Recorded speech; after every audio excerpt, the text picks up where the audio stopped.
We'll guide you through how to add slow zoom in picture in Filmora. If you find this helpful, don't forget to like and subscribe.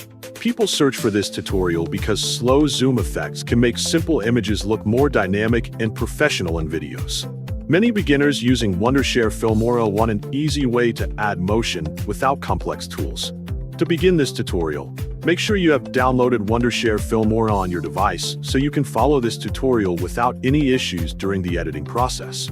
Then, double-click the application to open it, and wait until the main interface appears on your screen. After it opens, select New Project to create a new project workspace for your video. Click File in the top left corner, then choose Project Settings to configure your project properly. Adjust the project size according to your needs, then click OK to confirm the settings. Next, click Import, then select the picture you want to add from your device storage. Then, click Open to import the picture into the media library so it is ready to use. Next, click the plus icon to add the picture to the timeline for editing. After it is added, go to the right side to open the image panel for adjustments.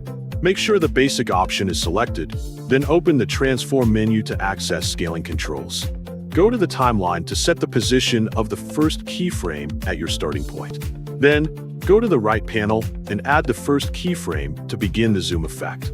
To control how slow the zoom is, adjust the duration on the timeline, because a greater distance between keyframe 1 and keyframe 2 will create a slower zoom effect. After determining the position of the second keyframe, add the second keyframe to complete the motion.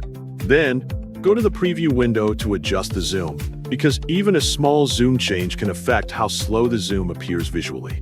After that, set the timeline to the beginning of the video so you can preview from the start. Then, click the full screen icon to view your project more clearly without distractions. Click the play button to see the final result and confirm that the slow zoom effect has been applied correctly.